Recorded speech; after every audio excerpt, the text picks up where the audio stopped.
नमस्कार मंडळी, आज आपण मस्त अशी कँडी पाहणार आहोत। तुम्हाला ही कँडी नक्कीच आवडेल। या पद्धतीने एकदा ट्राय करा। चला तर रेसिपीला सुरुवात इथे अर्धा लिटर दूध घेतलेलं आहे। व्यवस्थित लो फ्लेमवर उकळून घेऊया। तोपर्यंत आपण काही ड्रायफ्रूट साहित्य मिक्सरला लावून घेऊया। बारीक पावडर तयार करायची आहे। दूध असं मस्त असं घट्ट झालेलं आहे। आता यामध्ये बाकीचे पदार्थ ऍड करूया आपण। आता यामध्ये आपल्याला कस्टर्ड पावडर घेतलेली आहे 2 चमचे दुधामध्ये मिक्स करून। फक्त 2 चमचे कस्टर्ड पावडर घेतलेली आहे। आता व्यवस्थित मिक्स करून घेऊया। जरा सुद्धा गुठळ्या होता कामा नये। गॅसची फ्लेम लोच ठेवायची आहे। आता यामध्ये मिल्क पावडर घालूया। मिल्क पावडर इथे 1 पॉकेट छोटं घेतलेलं आहे। आता हे व्यवस्थित आपल्याला मिक्स करून झाल्यानंतर जे ड्रायफ्रुट्सची पावडर तयार केलेली आहे ती यामध्ये ऍड करायची आहे। 2 मिनिटं कंटिन्यू ढवळत राहायचं आहे।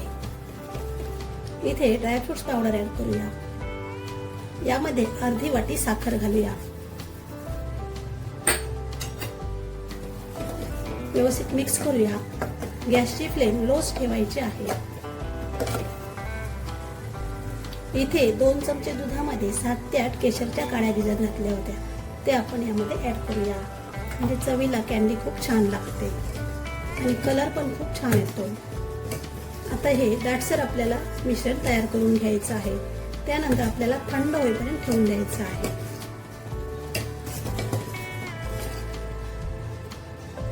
मंडळी, ते मिश्रण घट्ट होत आलेलं आहे। आता आपण 2 ते 3 मिनिट अजून लो फ्लेमवर उकळत ठेवूया, म्हणजे व्यवस्थित अजून घट्ट होईल।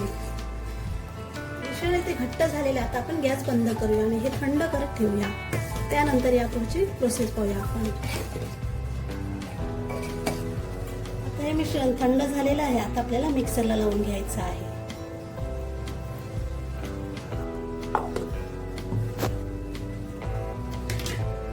मिक्सरला लावून झालेलं आहे। आता आपल्याला हे कप मध्ये ओतून घ्यायचं आहे।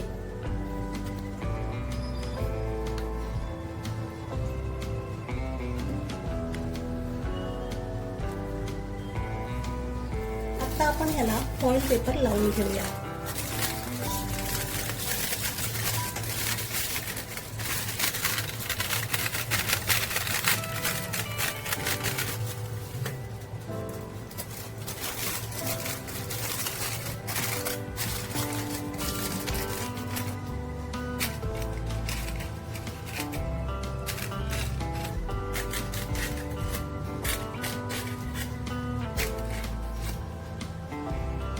आता हे लावून झाल्यानंतर आपल्याला 7 ते 8 मिनिटं फ्रीजरमध्ये ठेवून द्यायचं आहे।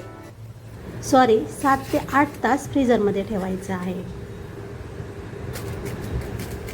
आता हे 7 ते 8 तास फ्रीजरमध्ये ठेवल्यानंतर आपल्याला बाहेर काढायचे आहेत। त्यानंतर मस्त अशी कँडी तयार होते। बघू शकता तुम्ही किती छान, कलर पण खूप मस्त आलेला आहे। या पद्धतीने एकदा कँडी करा, खूपच भारी लागते।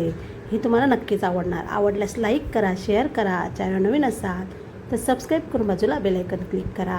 आता आपण भेटूया अशाच एका नवीन व्हिडिओ सोबत। धन्यवाद।